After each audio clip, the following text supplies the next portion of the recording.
Welcome to Jesse TV. Today we're gonna read Marvin Redpost, Is He a Girl? By Louis Sakar. Chapter 2, Bugged. Marvin Redpost lived in a 2-story gray house. There was a fence around the house. The fence was all white except for one red post next to the gate. Marvin tapped the red post as he walked through the gate. He stopped outside the front door. He tried kissing his elbow again. "What are you doing, Mar?" asked Jacob, coming home behind him. Jacob was Marvin's older brother. Marvin froze. "Huh?" he said. He looked at his bent arm. "I'm practicing karate." "Cool," said Jacob. They walked inside together. Marvin admired his older brother. Jacob was cool. There was no way Jacob would ever try to kiss his elbow. Marvin also had a little sister named Lindsay. Lindsay was 4. "I got a sticker," Lindsay said. "Good," said Marvin. He set down his books on the kitchen counter. "You can't have it," said Lindsay. "I don't want it," Marvin assured her. "I'm telling," Lindsay snapped. "What?" asked Marvin. "Mommy!" Lindsay shouted. Their mom came into the kitchen. "Marvin said he didn't like my sticker," said Lindsay. "He said it was stupid sticker." "I never said that," said Marvin. "Lindsay earned that sticker in gymnastics," Mrs. Redpost said proudly. "That's good, Lindsay," said Marvin. "Watch," said Lindsay. Marvin watched his sister do a somersault in the hall. "That's great, Lindsay," he told her. He meant it too. Marvin couldn't do a somersault. He just thought girls were better at somersaults than boys.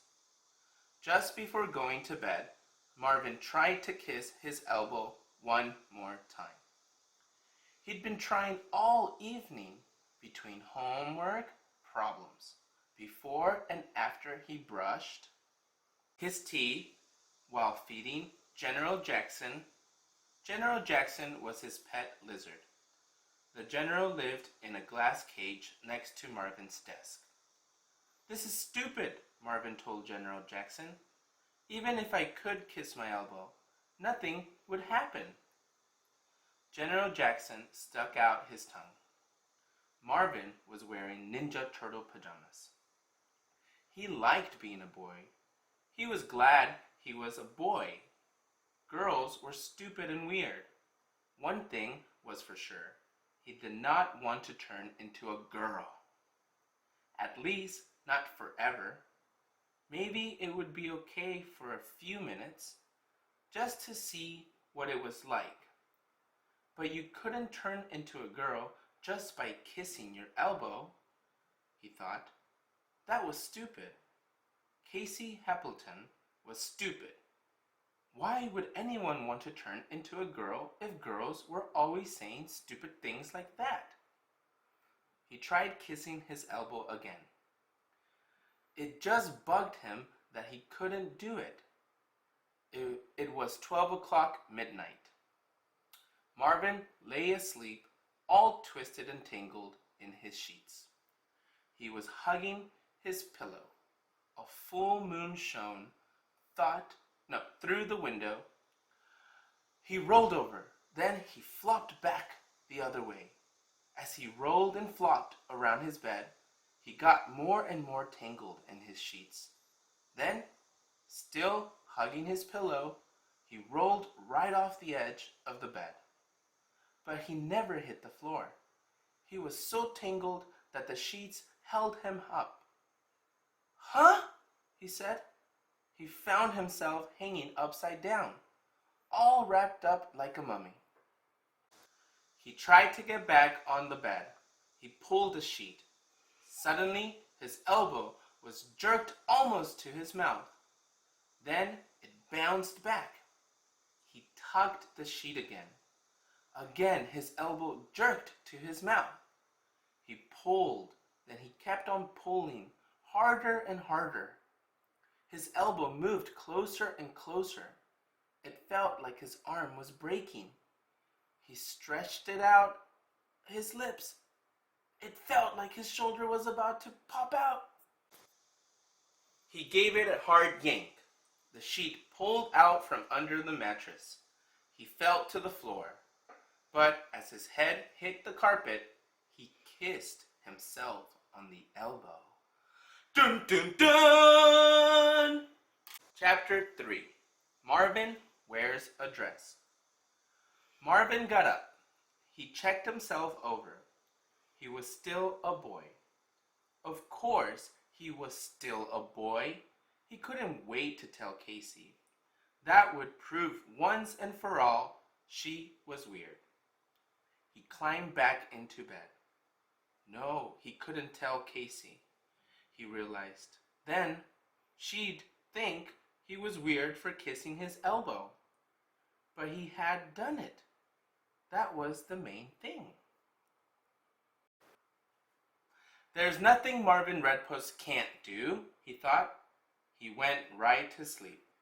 He dreamed he was playing baseball. The bases were loaded. 2 outs. Last inning. His team was losing by 3 runs. A home run would win the game. Good, Marvin's up, said Nick. Marvin will hit a home run. There's nothing Marvin Redpost can't do, said Stuart. It's his elbows, said Nick. He has the strongest elbows on the team. Marvin stepped up to the plate. The crowd was cheering. Wow, Marvin, Marvin, Marvin. Clarence was the pitcher. Clarence was the toughest kid in Marvin's class, maybe in the whole school. Marvin tapped the plate with his bat. He raised it above his shoulder. Clarence spat on the dirt. He glared at Marvin. Marvin waved the bat back and forth. He was afraid of Clarence, but tried not to show it. Suddenly, Clarence laughed. Then everyone else laughed too. The umpire spoke to Marvin. I'm sorry, young man, he said, but you can't play. You're out of uniform. Huh? Said Marvin. He looked down at his clothes. He was wearing a dress.